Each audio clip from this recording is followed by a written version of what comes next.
Welcome back everyone to another ESO build video. Today is going to be the update to the Nature's Bounty build. Now this is strictly a tank, but it is also at the same time arguably a Mag Warden. It does do everything a tank does, but for doing so, the way the build is constructed, you blow up entire rooms. And we are, yes, as you can see, using 2 frost staves. So if you want to see what this is all about, stay tuned. It's going to be explained. How did you do that? How did you do that?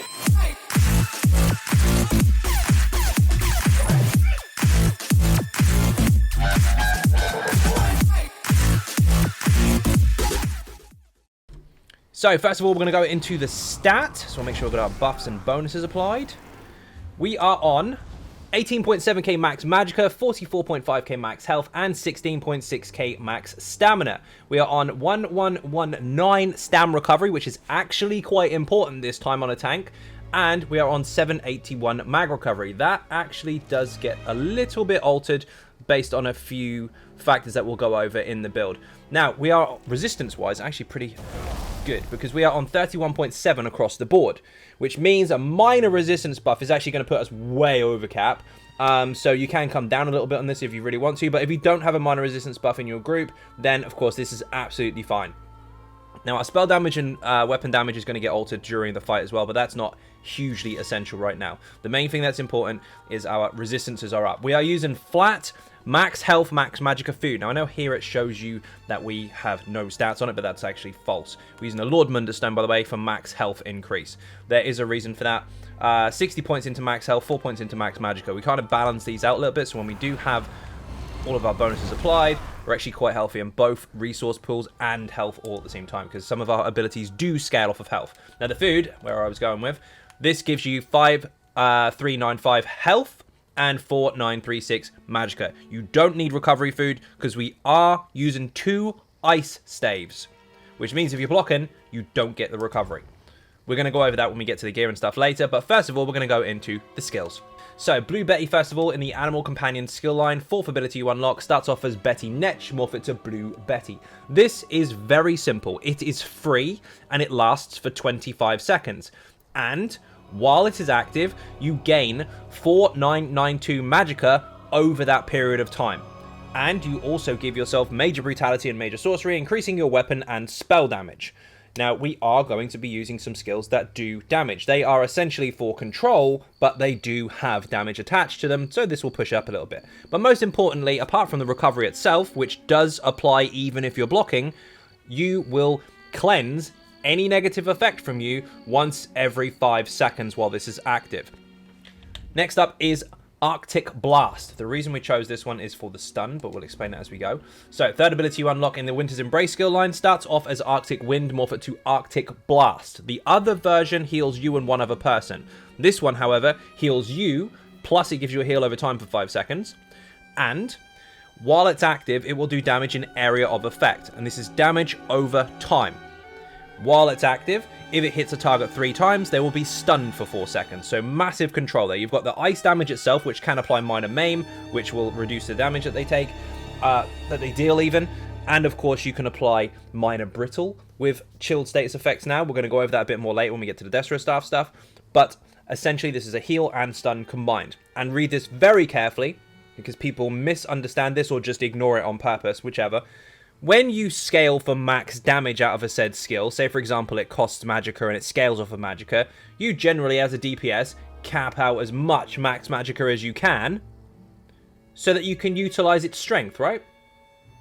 Well, this is no different, except the resource requirement. So for a damage skill, you max out the resource to as much as you can to get the most out of it. This one is scaled off of your max health. So if you want the most out of this skill, you apply the same logic. You get as much health as you can. Now granted, yes, of course, you could get 60, 70k health out of a tank. This one is deliberately 44, 45k because that's the most we can get out of it overall versus the rest of the stuff that we've done. So it's a tipping scales or balancing scale situation where you have to sacrifice something to gain something else. We've gone as high as we can, and currently we're on 45 almost. If you have Eben in your group, if you have another tank, for example, you can hit 46, 47. But the higher your health, the more effective this heal is. So if you have very, very low health, this is going to be very weak, and you're going to have to spam it. If you have very, very high health, it's very strong. You don't have to use it so often. Anyway, enough schooling on how max resources work on skills that scale off of max resources. This is your heal and a stun. Next up is Frost Clench. This was altered quite a lot. Now, you may have been familiar with the previous Ice Staff rules, where you heavy attack to taunt. That no longer exists. It's gone. Delete it from your brain. So if you see someone heavy attacking with a Ice Staff in your group now, don't panic. They're not going to get aggro. However, this does present a new problem, because now if anyone's trying to use this to stun stuff and they've got the morph that we're using, they will taunt. Destructive Clench. Third ability in the Destro Staff skill line starts off as Destructive Touch. Morph it to Destructive Clench if you want the taunt. If you don't want the taunt, you use the other morph. So you can be an ice casting DPS, but you don't want this version. As a tank, however, we do, because this skill has a 15-meter range and it taunts the target. Gives you aggro of the target for 15 seconds. So it now wants to hit you. Your main taunt is this skill. Not only that, but it also immobilizes the target as well. So it will do frost damage initially, it will taunt the target for 15 seconds, and it will pin them if they can be pinned. So, during testing, we had a very, very good demonstration of this where it was really useful. Fang Lair, for example. The shulks that come out from underneath the ground on the last boss. You know, the things that aim at the tank and give them a nasty poison or dot effect that normally kills them if it touches them when they're facing them. You can taunt that target and it will be pinned on the ground for 5 seconds. It can't get you. You can actually immobilize with this skill. It's very, very nice indeed. Ice tanking is all about control, and you have a lot of it. One very important point, however, as a tank, never, if you can help it, because sometimes it happens, never let your taunt run out. If you ever spam it, it's a waste of resources. If you let it run out, someone's going to die. You can overlap it. You won't lose aggro if you overlap a taunt. And there's a lot of misinformation out there about how that works. The only thing in the game that will literally run around the room and slap people if you over-taunt it too fast is the Manticore in Sanctum Ophidia. If you stab her with a taunt or hit her with this too fast, like every 3 or 4 seconds or so, she's going to enrage and run around the room. Everything else will not do that. So you'll be fine. Just pace your resources, make sure it doesn't run out, don't let people get dead. Keep this up 100% of the time. Next is a flex slot for reasons. First of all, we have chosen Caltrops, in fact Razor Caltrops, because this is in the Assault skill line, by the way. Third ability to unlock starts off as Caltrops, morph it to Razor Caltrops. This puts down an area of effect damage over time. Yes, I'm going to emphasize that again. Damage over time. So this heal stun thing here is damage over time. This is damage over time. No, we're not built strictly for damage, but we are going to need dots. Anyway, this puts down a circle area of effect ability, and every single target caught inside of this will take damage over time. But 6 targets, although it doesn't say here, anything with an auxiliary debuff on them, so basically anything that hits pen or anything like that, will only affect 6 targets. Now, this will reduce their physical and spell resistance by 5, 9, 4, 8. Major Breach is now the consolidated pen debuff. It used to be Major Breach and Major Fracture for physical and spell. Now it's both combined. And it used to be 5280, now it's 5948. So our debuff ability is actually up now. And I know this says the skill lasts for 10 seconds, which it does. And I know it says that the debuff lasts for 4, which it does. But it lasts for 4 seconds on activation of damage. So any damage applied will restart this timer. So if something stays in Caltrops the full 10 seconds, you technically get a 14-second uptime on the debuff on each target affected. So keep this down. It's area of effect breach. Very nice indeed, plus damage over time. Now, I did say this was a flex slot, so if you don't want it for the area of effect major breach, maybe you have that in your group already. Maybe you want something more utility-based for perhaps longer range taunts. You can, of course, do that because the taunt that we have on the ice stuff is 15 meters. It is limited, but it's very nice. You can, of course, go into the Undaunted skill line, and you can unlock Inner Fire and morph it to Inner Beast. Now, I know we usually go for the other one on most of my tank builds, but we are utilizing our mag pool a lot, and now we want a stam-based skill. Our stamina pool is very high, considering we don't block with that bar. We block with our magic bar. So our stam pool is basically double what a mag toon would normally get, and we can utilize it the same way as they do. You can use it for sprints, dodge rolls, and break free. Our block is covered by the other bar. So that we have now excess stamina, we can utilize a stam-based skill. Much like this on the ground is stamina, so is this particular taunt. This will taunt from 28 meters range. So this one is your medium range taunt, your average everyday jobby, and this one is your very, very long range if you don't want to spam loads of Magicka trying to pull stuff in. Again, this is a choice, but I would highly recommend going for this version, otherwise you're going to burn your resources. The Magicka version is not worth it in comparison. It's still a 50-50 on the synergy anyway. And yes, you do actually do 5% more damage from your attacks if this persists on the target. Technically, we're a tank, but we will be doing damage, and that extra damage output from you is actually going to help. We'll go over that more later. Now, the other option is actually in our Animal Companion skill line. It's Growing Swarm. Starts off a Swarm, morph it to Growing Swarm. Now, this, again, is a stamina ability. As you may have noticed, this particular slot is being used for stamina-based skills because it helps with our resources. We don't have to nuke the main one that we're trying to survive with. This will do damage over time to the enemy affected, and, of course, it will do damage in area of effect as well to enemies nearby. Plus, it will apply minor vulnerability. However, if you are in groups that I normally run with, if they're running maybe off balance or maybe they're using easy sork or something to that effect, they'll have minor vulnerability all the time anyway, so you don't need it for that debuff. But it's a nice one if you like, and it's pretty good damage over time. But essentially, these two abilities tend to be more for your sets where you must have dots in area of effect. This one is technically more effective because of the debuff. This one's nice if you don't have minor vulnerability. It's either way, it's entirely up to you. But if you're not using those, use a taunt. You could put on Shimmer and Shield if you preferred for things that are projectiles so you can absorb them. And that is very, very strong as well. However, we kind of got this covered. It's a nice ulti regen if you're getting hit with projectiles, but you can't always get away with using it. But we've got something that will actually give us projectile protection on our back bar. And we're going to get to that in a moment. Again, this is a very situational based flex slot. Caltrops, flies, or taunt, and if you really feel like it, you can put on shield, but it really depends. You as the player need to decide which one of these you will take. 9 times out of 10, however, I'm pretty much using Razor Caltrops. Next up is Frost Pulsar. This is in the Destruction Staff skill line. This is the last ability you unlock, and this is essential for the build. First of all, starts off as Impulse. Make sure you morph it to Pulsar. This will pulse around you, not be placed on the ground. Now, what this will also do, this will damage all enemies in area of effect, 6 meter radius. If they are not boss types and they are general trash and stuff like that, you will actually knock their health down for 10 seconds by 10%. So their overall health is now 10% less, which means you can kill it quicker. This also applies to lots of boss fights where you have ads and such as well. You will have to gauge which fights this works on, obviously, because I can't go over them all in the video. But just for example, this does work in VMOL on the ads for the twins. So if you put all the ads in, minor mangle them, they have less health, they die faster. Nice and simple. At the same time as applying this, your friendly group members caught inside this or caught close to this will actually have minor protection for 6 seconds as well. So you debuff the enemy and you protect your group. They take 5% less damage now. This will need to be kept up at least once every 10 seconds if you can help it, depending on the fight. If it's a boss fight, you might want to use it occasionally to get the bonus to your group. The rest of the time, you want it to debuff the enemy.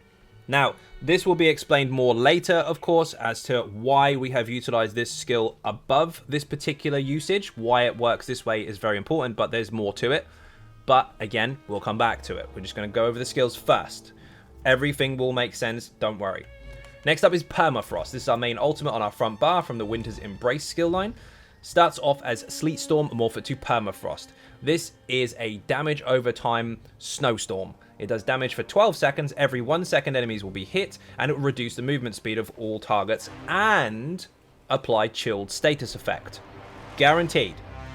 The chilled status effect can apply minor maim, because that's a side effect from it, which is reduction to damage done by them by 5% because it was altered.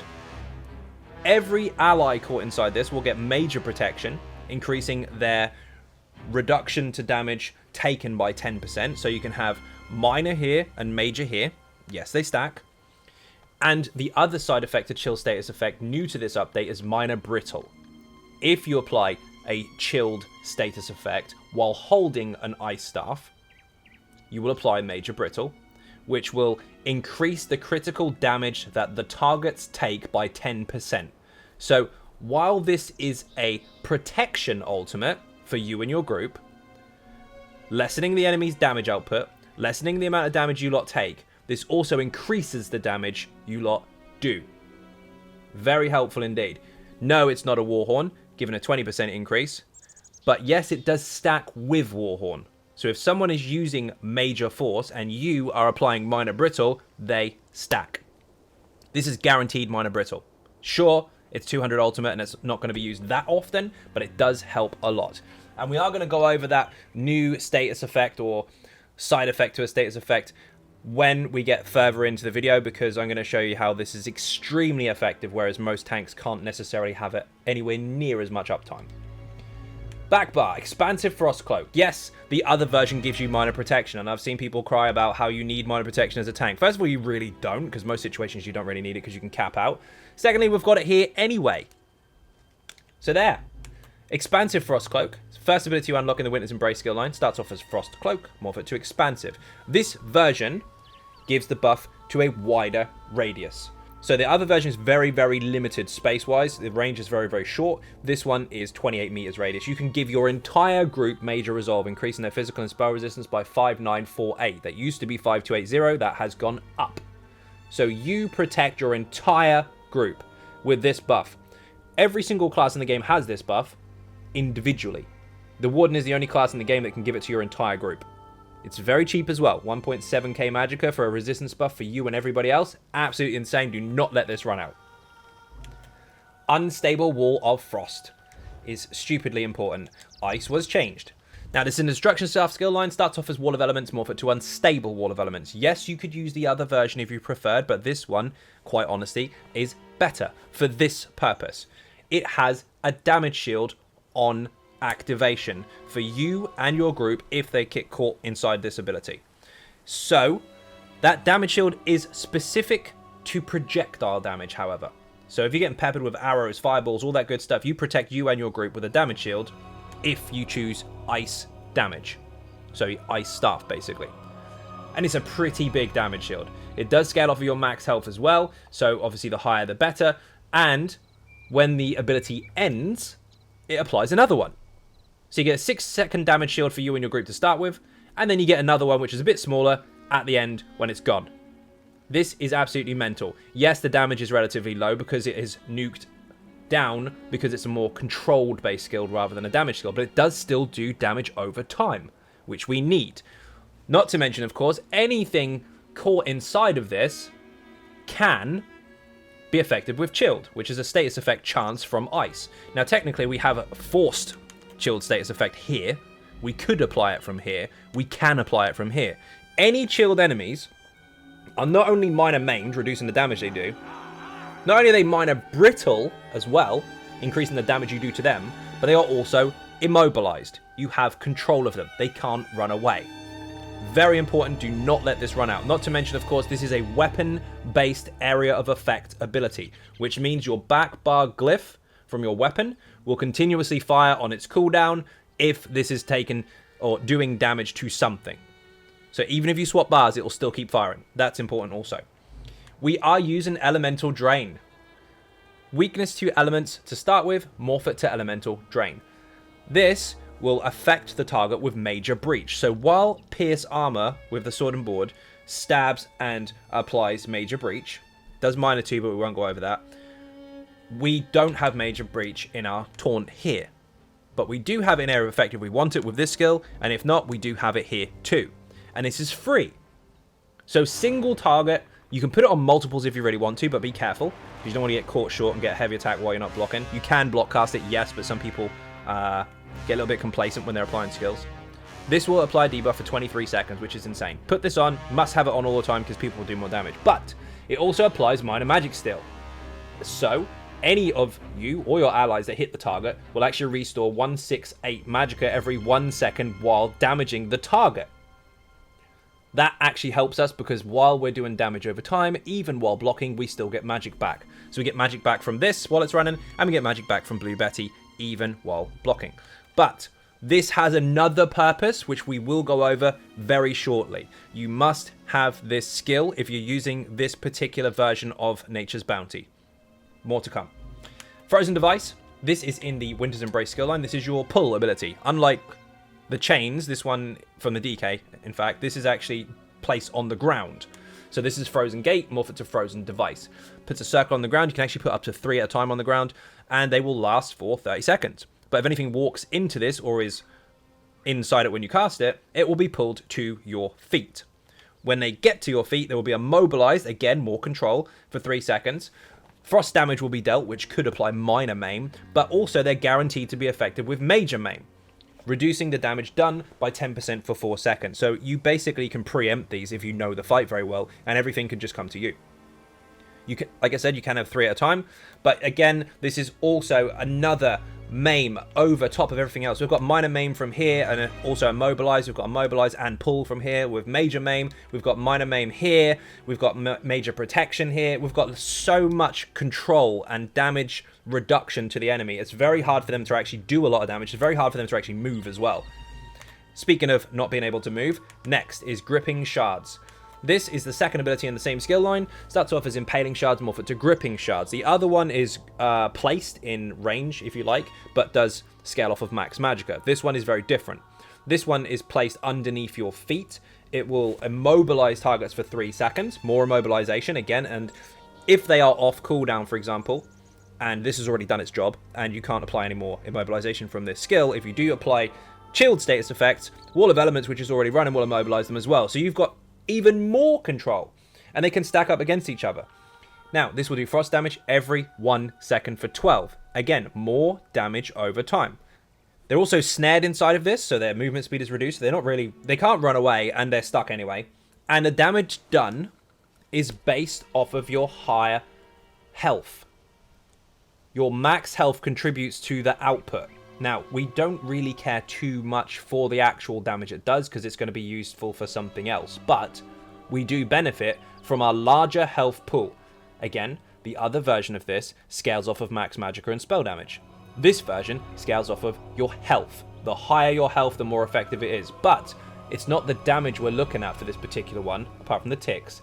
It's the status effect. The higher your health, the higher the chilled status effect chance. Which means more minor maim, more minor brittle, increasing your group's damage. Very important.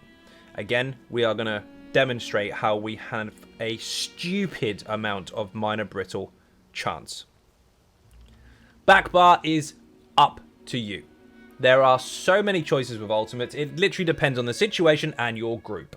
So, you can have Aggressive Warhorn, which will increase your group's Magicka and stamina by 10% for 30 seconds, and it will also increase their critical damage done by 20% for 10 seconds. So while minor brittle actually increases by 10%, this increases by 20, and yes, they do stack. And just bear in mind, of course, if you are not using your front bar ultimate, because you want to do more damage and you're not trying to protect people right now, and you do apply minor brittle from here, Warhorn and that combined is already in your arsenal. It's all there. You've got so much pump for damage in your group just by applying this buff.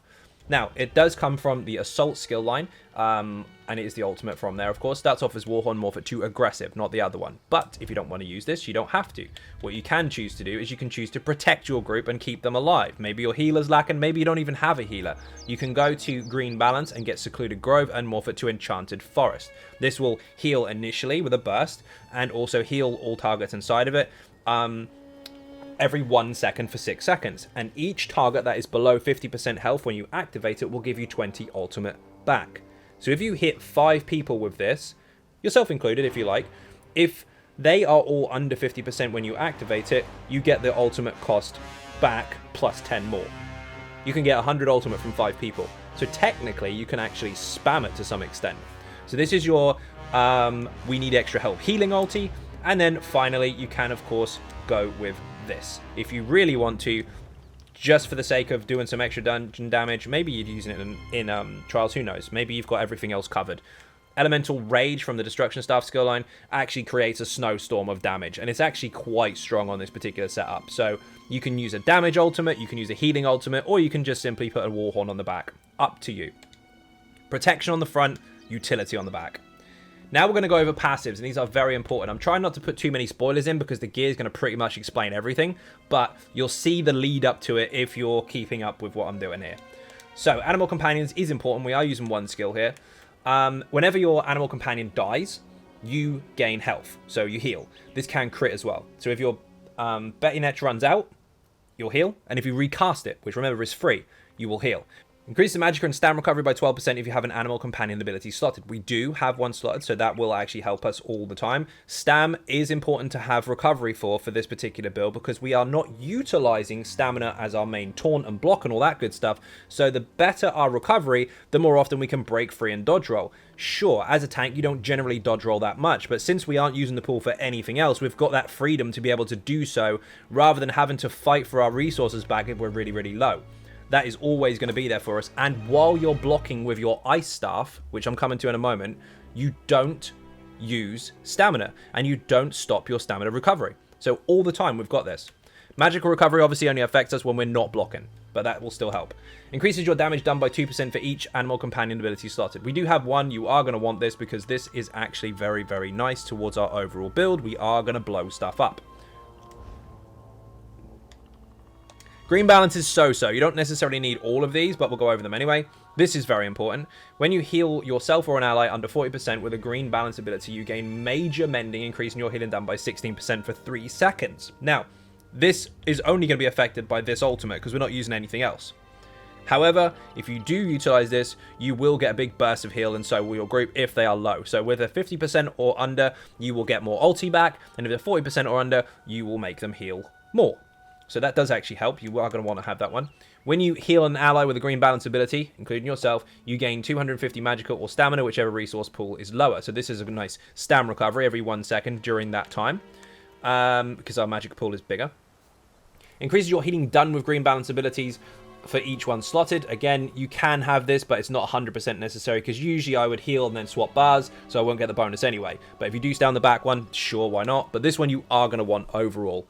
When you activate a heal on yourself or an ally, you grant minor toughness, increasing their max health by 10% for 20 seconds. Any heal whatsoever, whether it's a class passive, a glyph, a heal from your main heal, or a heal on the ground, whichever you do, as long as you've activated it in any way, shape, or form, you will give you or the receiver minor toughness.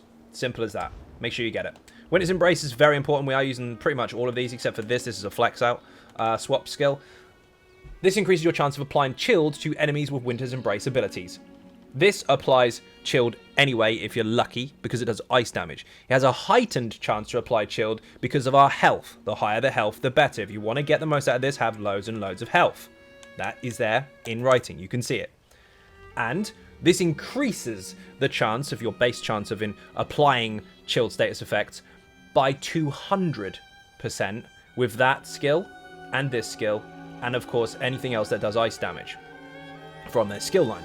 So that is really important. Allies and enemies have an effect to this, by the way. Enemies and allies who have recently been chilled take 10% more critical damage and healing from you. So if you do chill something and you apply minor brittle, it does increase the crit damage done.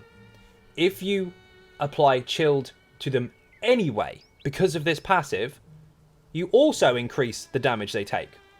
This is really, really helpful. We want as much chilled as possible. Your group are going to do a lot of damage. Passives alone are making them hit hard. Get this passive as soon as possible. This increases your physical and spell resistance by 500 for each Winter's Embrace ability slotted. We have 3 on the back bar and we have 2 on the front bar currently. Each skill is 500. That is helpful. This reduces the effectiveness of snares applied to you. Well, there's no point us being able to slow everyone else down if we can't actually move fast ourselves, because we want to kind of get in and slow them. We don't want to be slow as well. This helps us not be slowed so much. And increases your magic and frost damage by 10%. We are going to be doing frost damage occasionally, actually all the time. We are not spec'd for damage as such with our max magicka and spell damage, but this does increase the flat stuff that we do. We are going to do a lot of damage but we are not spec'd directly into damage. It is a staggered effect, or side effect if you like, of the overall construction of the build. You'll see what that means later. If you've already seen Nature's Bounty, you kind of know what's coming, but I am going to demonstrate it, don't worry. Destruction Staff is very, very, very important. Tri-focus. A fully charged heavy attack from your Ice Staff will not taunt anymore. It will give you a damage shield. This damage shield is scaled off of your maximum health. It will give you 25% of your max health. That is very important. It doesn't say 25 in here, but if you read the patch notes, it does there. 25%. So while heavy attacking, while getting your resources back, if you're struggling, between mechanics where you're not getting heavy attack and you don't need to block right now, that is where you get your protection. You can have your damage shield from this skill, which is huge. Where's it gone? Put it up here. That's a 10k damage shield there, and then you've got a 10k damage shield here. So if Wall of Elements is down, you've got the projectile protection. If you heavy attack, you've got all-round protection. It's very hard to get to your health bar if you're paying attention to your passives. This increases the penetration or spell resistance stripping ability that you have with your Destruction Staff. Basically, you go through the resistances with a Destro skill. So Clench, Unstable Wall of Elements, even Pulsar, they're all affected. So is your light and heavy attacks. This increases your chance to apply elemental status effects by 100%. That also applies to your other skills. This is elemental status effect. Any element that you apply, fire, ice, or lightning, has a chance to do burning, concussed, or chilled. We already have a huge increase to our overall skills, but this applies to not just Destro skills, but our other stuff too. Everything that we do, as long as we are holding a Destruction Staff, has a higher status chance. This is very important. Get this passive. This is also important. While you have a Frost Staff equipped, you reduce the cost of blocking by 36%, and you increase the amount of damage you can block. So that is your block passive. Lightning Staff doesn't have this. That's why you see lots of tanks with lightning staves and flame staves and bows and all that kind of stuff dying very, very quickly to heavy attacks that they need block passives for. There it is. Make sure you get it. Also note, by the way, you block with your Magicka instead of stamina while holding a Frost Staff. This will give you magic back if you kill an enemy with a Destro Staff. So your Unstable Wall of Elements, your Taunt, your Light Attack, your Heavy Attack. If anyone dies to that, you will get magic back. Not only that, if you absorb damage using a Destruction Staff damage shield, that means your Heavy Attack shield or your Projectile shield from your Wall of Elements, you will actually get magic back once every 10 seconds as well. So we are very capable of keeping our resources up, so long as we obviously stay in the fight and utilize our passives properly. We are not using any light armor. We are using 2 medium, but we are also using 5 heavy. So the 2 medium passive bonuses that you're going to need, although you could technically have a few more, you could have this one if you want the increased crit chance for the sake of when we're using caltrops or whatever. It's not massively important, but you can completely dump this if you want. If you've got the spare points, sure, go nuts, but that's not essential. That's a tiny bonus. This one is important, however. This increases your stam recovery by 4% for each medium piece worn. We're wearing 2. We have an 8% increase to stam recovery, and our stam abilities are 4% cheaper. So this one is essential, and so is this one at the end here. Increases your movement speed when you sprint, per piece worn, and reduces the cost of dodge roll. Our stamina pool is literally just for dodge roll and break free. Nothing else. Our recovery is high, our reduction to cost is pretty good, and we have 1 stam skill if we want to. This is sustainable all day long. And these ones are not important. This one is, I mean, really, if you want the sneak passive from the vampire, you can put this on top and some content that will help, sure. This one needs 5 pieces anyway. This one is meh, maybe you'll get some more damage, maybe you won't. Essentially, Windwalker and Athletics. But if you've got the spare points, you can put some in here and some in here, but don't get Agility, you don't need it. Heavy armor, we do have 5 pieces. This will increase your overall resistances per piece. This will increase the amount of resources you get back while being hit once every 4 seconds and puts your health recovery up. This will increase your maximum health by 2% per piece worn, so you have a 10% health increase there. This will actually be very beneficial if you pay attention to passives. If you heavy attack, you get a damage shield. If you heavy attack, you get magic back. If you have 5 pieces of heavy armor, you get 25% more magic back while heavy attacking. If the target is off balance, you will do 70% more damage with a heavy attack, although we're not spec'd for that, but you will also get double resources back. Double resources and 25% more. Your Magicka bar is so easy to sustain if you pay attention. Just don't heavy attack while a heavy attack is coming at you. Make sure you block that one. Heavy attack afterwards. This increases your heal and receives. So our heal looks quite flat to start with, but if you crit it and add all the heal and receive bonuses, very nice indeed. Also, if other people heal you, this contributes. Now, you are going to want Fighters Guild, but you're not going to want any of this stuff. You are going to want this. Banish the Wicked. If you kill Undead, Daedra, or Werewolf, you get 9 ultimate. Very simple. You are going to get kills. For tanking, you're going to get kills. Get that. This is very important. If you take a synergy, you get 4% max resources back. Take every single synergy you can see. As soon as you see that button pop up, think resource gain.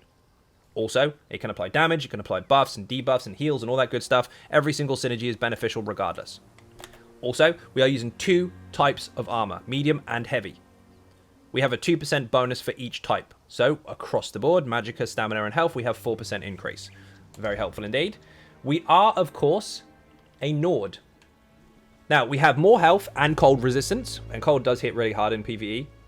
You do grant yourself immunity to chilled status effects. So while you can apply chilled a lot, we are technically immune to it. So we won't get the extra healing crit bonus that we can apply to ourselves from our passives, but we will now be immune to it, so we can't actually be minor maimed from chilled effects, which means our damage stays up. The heals that come from everybody else is still going to be bloody high anyway, because we've got heal and receive bonuses. It's just that our own one can only go so far, but it's still really strong. This increases your max stamina, but when you take damage, you gain ultimate. You gain 5 every 10 seconds just for being hit. So that's really helpful. And above all, 3, 9, 6, 0 physical and spell resistance. This is the main reason we are the Nord, by the way. The health and stam bonuses combined are very nice, but this one does actually help us a lot because this puts us really close to cap without even trying. We have 1 skill, that's it. Really handy. Alchemy is incredibly important. Medicinal use will help you no matter what, because potions are longer. We're using crafted pots, we're using actually tri-pots, max health, max stamina, and max Magicka return, at the same time as giving us recovery for all 3. That recovery bonus will stay with us for 47 seconds when the cooldown is 45. Keep your potions up. You can use them strategically if you like and pop them when you need, say, a heal or resources, but technically, because the recovery is always going to be affecting you, you want to keep them up 100% of the time. That sort of time frame will disappear very, very quickly in an active fight anyway, so just keep pumping those potions out. They are consumable buffs. Now, this is where things will start to make sense. If you've followed all the information so far about the passives and the skills, you should have a good idea of how everything works. Now, the jigsaw pieces start to go together. So, we are using the Black Rose Ice Staff on the front bar with a poison. The poison is actually made the same way as spell pots, but with Alkahest. Now, this will give you back resources if you use weapon abilities. So light attack, heavy attack, pulsar, whatever you've got on your front bar at the time. You don't have to have the perfected version. The perfected version does have spell penetration on it, and on most builds you back bar most of these weapons and you don't get any bonus from the pen stuff at all because it's already covered. For us, that actually does help because we're doing damage with spell abilities occasionally. But that aside, on normal, that's the only thing you lose. This whole build can be farmed on normal difficulty content. Now, what does this do? Reduces the cost of impulse. That's handy. So this, our minor mangle and minor protection buff, is cheaper. So that's a good start. Resource covered. And any enemy caught by this will take 5/3/5/2 flame damage, shock damage, and frost damage over 8 seconds. It's an area of effect damage over time. That turned this skill here into a dot. It still has the area of effect burst, but it now has extra damage ticking. It reduces the health by 10%, it increases the protection of your group, and it now has a dot applied to it in area of effect. That is really important. We want as much damage over time. Doesn't matter how strong it is, we want as much damage over time as we can get. You want this defending so you've got the most protection on your front bar. Back bar. I don't know how you pronounce this properly. I heard Finn say it, but he says Vatishran. But looking at it, it looks like Vaitran. We're not going to get into an argument about how you pronounce stuff. They make the game after all. But this, you want to be infused, and you want a magic glyph on the back bar. So every time your Wall of Elements goes down, every single time this is ready to be reapplied, especially with the increased speed of it from being infused, we can get that magic damage out and restore magic. So technically, yes, while your Wall of Elements is down, while blocking, we are getting magic back, alongside your Betty Netch and Minor Magic Steel. Now, this has a pen bonus as well, and yes, Perfected has that bonus. Normal does not. So the only difference with these two weapons is the 2-piece bonus at the beginning, the spell pen, 1190. Technically, you can take 10 points out of champion points and get that anyway. So it's not the end of the world. You can get them on normal. But this is very strong. When you cast weakness to elements, for us, elemental drain, within 15 meters of you, you actually tether a beam to the target for 10 seconds.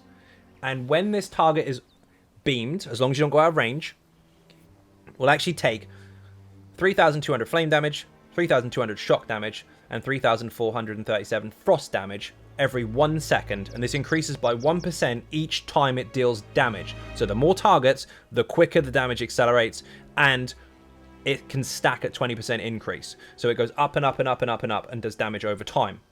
This effect can occur once every 10 seconds. Now this is really easy to apply because this skill here gives magic, steel, and breach, and it's free. So for using our breach and magic steel ability, which is nothing, we now have damage over time and area of effect. So far, for using 2 skills for their utility that we want, we've managed to gain 2 damage over time skills for free. This is a free skill. This makes our skill cheaper. Win-win.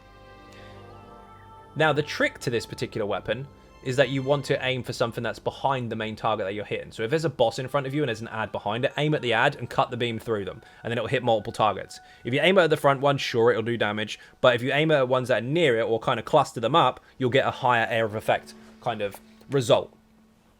Now, why have we got so much damage over time? Don't worry, it's coming. We have no monster set. None. Because we're not going to sacrifice any optimization for any of these sets whatsoever. We don't want to have their performance reduced. We don't want to back bar this, front bar that, and all the rest of it for these 2 5-piece sets. They're incredibly important. Frozen Watcher adds stamina, which is nice, we need that. Adds health and adds stamina again. So we've got a really big stam pool to just block and dodge with, which is a very mobile tank, especially since we don't use that bar to block. When you block, with your magic bar by the way, you will surround yourself with frost damage every 1 second and do damage to enemies within that radius. This has a 15% chance flat out of applying a chilled status effect. That is minor brittle. However, we have a heightened chance in our Destro skill passives for holding an ice staff. We have a heightened chance just in general from using frost in the first place due to our class, and that's with class skills specifically, obviously, but they stack. So you've got one skill trying to do it, and then you've got this trying to do it. You've got Wall of Elements trying to do it. Everything is trying to do chilled. This skill here, Pulsar, which I did deliberately miss out, doesn't state in here. But while morphing this, you will see it has something rather special. So we will go into the Crown Store. We'll do a quick respec, just so we can physically demonstrate it in the video. This has a very, very sneaky secret. Pulsar. Break the morph. Applies minor mangle to non-boss enemies, reducing their max health, and triples the innate chance to apply respective status effects. It triples the base chance of status effect chances. That stacks with all of our bonuses. And yes, strangely enough, that actually stacks with this. We, as a setup that we have combined, can almost guarantee 100% uptime on minor brittle in area of effect. Inside mechanics, in testing, in stand and still fights, I can guarantee 100% chilled and 100% minor brittle in area of effect. Inside mobile fights, where it's very, very active and you've got to run around a lot, I still had up to 77 to sometimes 83% uptime. No other setup can do that right now. This is insane. Keep up your damage over time by applying your debuffs. Keep up your damage over time by applying your control. So your heal, your stun, your immobilization. And this will happen all the time. You are a constant walking crit damage boosting machine. Now it gets even more interesting. Because while you just do tank stuff, we have Azure Blight. This will give us weapon crit. Meh, that's not that important. Stamina, sure, we like the pool. And stamina recovery. Again, we're very mobile if we need to be. But when you deal damage with a damage over time effect, you stack Blight Seed to your target for 5 seconds. Every single tick will start that 5 seconds again. At 20 stacks, it explodes and does disease damage in area of effect. Every single target is separate to this particular ability. So it's not one stack 20 times to one target. Every single target, every single time they take damage over time, has their own individual stack. And that burst area of effect damage doesn't just come from one target. It can come from multiple. As many targets as you like. Now, each enemy has a cooldown. So after 20 stacks have exploded, you can't put any more on for 2 seconds. But that's it. So the amount of damage over time we have, we can actually make stuff explode almost every 2 to 3 seconds anyway. So it's around 4 to 5 seconds. Bang. 4 to 5 seconds again. Bang. Explode, explode, explode. It's literally a domino effect. The more enemies you stack together, the more aggressive this gets, and the more damage you will do. This is not a DPS build. This is a tank that does damage by default. Single target while tanking in a trial situation, you can actually pump out 30k DPS just for being a tank. In area of effect, you can actually contribute to a large proportion of your group's damage. Inside testing, we did this up against off-balance Templars and Easy Sorks. If you've used those in the past, you know that they literally wipe out entire rooms. They do so much area of effective damage, nothing else can compete. This still managed to do 30% of the group damage. That's substantial. So, in order, you want defending Black Rose on the front. You want infused Vatishran on the back. You want Frozen Watcher on all of the body. And then you want Azure Blight on the belt and the hands if you can help it, because they're the lowest resistances, so you'll lose the least from it. But it doesn't really matter overall, because we're going to have fairly healthy resists anyway. But those two if you can help it. And then on the jewelry. The jewelry, you want 1 infused and 2 arcane. This will buffer your pool, and this will increase your glyph. So you can have another infused if you really want to, but that's going a little bit too low. Some people might not be comfortable with that. But we want to get the cost down. We can't utilize Magicka recovery as much as we do on some of my other tanks because we're blocking and preventing that bar from recovering. So we get the cost down. Every single ability is not far short of about 700, actually 730 Magicka less. Really nice. The traits, you want infused on the helmet and the chest and the legs, and you want sturdy on everything else. You may want to go sturdy overall, but that's entirely up to you. So, now we're going to go into champion points, then I'm going to demonstrate how this all fits together. Go red first. We want 72 into Ironclad to reduce the direct damage we take. 64 and 64 to reduce everything else in terms of elemental or physical types. And then, again, 19% reduction into thick skin, so 51 points there. Unchained is amazing. If you break free, which we can do easily with a massive stam pool and not using it for anything else, you will have an 80% reduction to cost for your next stam ability. Caltrops just got cheaper. 19 points in with quick recovery to reduce, or increase rather, the amount of healing received we get. 64 in tenacity to increase the amount of heavy attack return we get. So off balance you get double, heavy armor you get 25%, plus you get your base anyway, plus you get this. So if you heavy attack, you get stuff back. Obviously there's no point in Arcanus because we are going to be nuking our recovery by blocking. So we put it into stamina. So we actually have more recovery so we can dodge and break free more often. 9 points into Tumbling to reduce the dodge roll cost, and 66 points into Shadow Ward to reduce the cost of blocking. Also, we have Treasure Hunter passive, which means we have higher quality loot, especially for those of you using the sticker book. You want to find more shinies? Get that. 49 into Bless, so we've got 11% into our healing done. We will heal ourselves occasionally.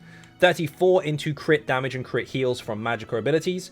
So we've got 14% there. And we have increased all of our magic damage that we do by 10% because we are doing quite a bit of it. So that will push it nicely without going too far into it.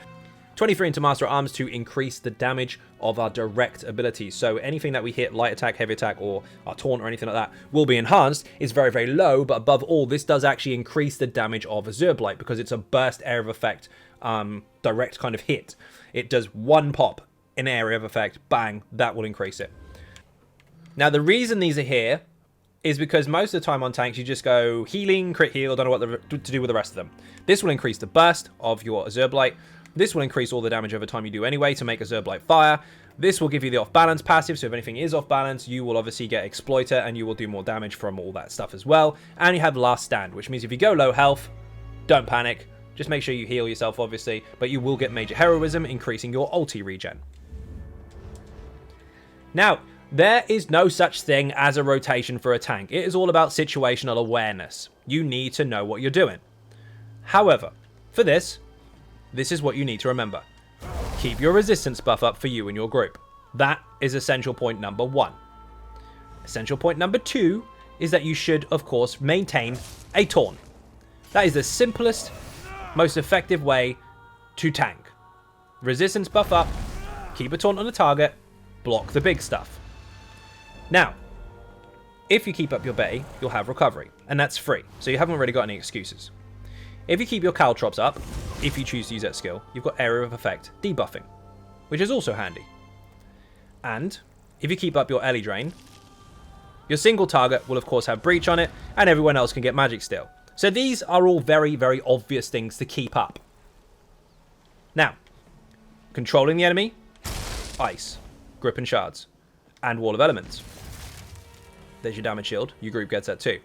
Anything in here can be immobilized and chilled, and minor brittle can be applied. Also, your back bar, Magicka glyph, as long as that is doing damage, will consistently give you magic back. So everything is lining up nice and clean so far. So keep your ground stuff down, keep your resistance up, keep your buffs up, and maintain a taunt. Use Pulsar to reduce their health. That's pretty much it. Now we're going to see how that works. Because normally you just taunt stuff and hold block. Now remember, block does actually do damage and area of effect and applies chilled. Minor brittle again. This is what it looks like when you put it all together. You just keep up your CC and your aggro. And now everything explodes. Simple as that. While blocking, while keeping up your CCs, while maintaining taunts and heavies and all that good stuff, you can blow up rooms. Now what do those weapons do? See that beam? This beam here from Ellie Drain can cut through targets and adds dots to them. So even if you just use that plus block, you're constantly applying ticks to make a Azure Blight fire. Pulsar, damage over time to the targets. Hold and block inside of that, again, helps stack it up. So let's just use 2 skills for now. Let's just use Pulsar and Grip and Shards with a block. So Pulsar, Grip and Shards, block. Pulsar will run out in 3 seconds, so we'll make sure we use it again. Bang. Everybody blows up. So once you've got everything down, keep an eye on your resources and stay alive. They will all die. Inside a dungeon situation or trial, that is incredibly effective. But the one thing you must remember to do is you have to try and control stuff. You have to stack things up. If they're close to each other, they're dead. This will help do extra damage in your group. It will have massive control, so nobody's really taking any damage. and you will apply extra damage to your group, not just by you doing damage, but by applying that constant brittle. You can have almost 100% uptime on it based on all the status effect stack and bonuses, and this, which constantly applies chilled anyway, and always buff other people for doing what you're doing. There's no extra complications. You keep buffs up, you keep controls up, and everybody benefits, including you. Now it's time for fashion. So, we have the same fashion as we had last time, of course, because we don't want to change the build too much. But for those of you that didn't see it, we are using an Akaviri hat, a light one. I can never pronounce this properly. Pyre Watch Curious, which is heavy. We are also using a Red Guard Pauldron, which is 4, by the way. There's several different versions of the base class or base race motifs. It's number 4. Then we're using Moongrave Fane Gauntlets, Huntsman Sash, Ebony Greaves, which is heavy, Sunspire Feet, heavy again. We are using the Frostcaster Staff on the front, and we're also, just to switch it up a bit, using Skin Changer on the back. Now, of course, the colors that we're using are slightly different to before. The red is still the same, but the black isn't. We are using Frozen Blood Red. So if you go onto the website, this is actually laid out so you can see every single one individually rather than control pad mode. But we're using Frozen Blood Red on all the reds. And the black we're using, you can use the Gate Black, Obsidian Black, or anything like that, or Thalmor if you prefer. But the new black from Vatishran is actually Void Pitch. It is the blackest black in the game, and no, you don't have to go to rank 20 in alliance points in order to get it. You just have to get a few achievements in the new arena, which will be challenging for most, but that's how you get it.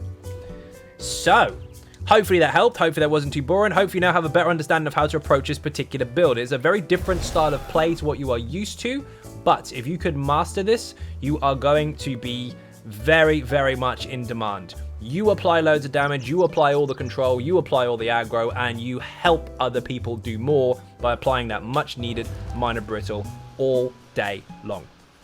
So, first of all, thank you all very, very much for watching. I hugely appreciate the support. If you are not subscribing on YouTube, please do hit that button. It is free.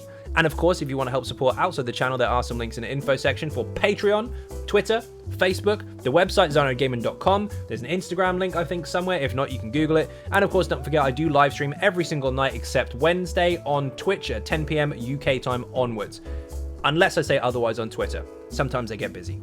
Once again, thank you very much for watching, and I will see you in the next video. Have fun, and bye-bye.